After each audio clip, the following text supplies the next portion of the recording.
আসসালামু আলাইকুম। আশা করি সবাই ভালো আছেন। আমি আমির হাসান চৌধুরী। আজকে কিছু কথা নিয়ে আপনাদের সামনে আসলাম। আম আ সরকারি চাকরিজীবী যারা বিশেষ করে ১৬ থেকে ২০ গ্রেড এরা যে বেতন পায়, এই দিয়ে কি বর্তমান বাজারে চলা সম্ভব? অবশ্যই না।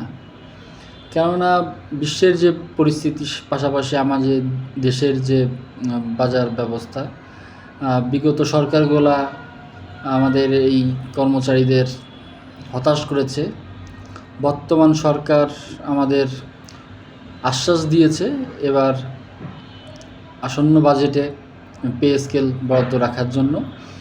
আমরা মাননীয় প্রধানমন্ত্রীর কাছে আমাদের অকুল আবেদন, যাতে আমরা একটি সুন্দর ভাবে আমাদের জীবন পরিচালনা করতে পারি, বাচ্চা, বাবা মা, স্ত্রী, সন্তানদের নিয়ে। সেদিকে লক্ষ্য রাখবেন এবং যদি আমাদের বেতন নাই বাড়ান, আমাদের থাকা, খাওয়া, চিকিৎসা যাবতীয় আপনারাই বহন করুন। আমাদের থাকার জায়গার ব্যবস্থা করে দিন। আমাদের ভবিষ্যতের জন্য কিছু টাকা দিলেন, যাতে আমরা ভবিষ্যতে বুড়ো বয়সে চলতে পারি। তাছাড়া আমাদের কিছুই দেওয়া লাগবে না। আমাদের খাবার দাবার যাবতীয় যে জিনিসপত্র আছে সেগুলা আপনারাই ব্যবস্থা করে দেন।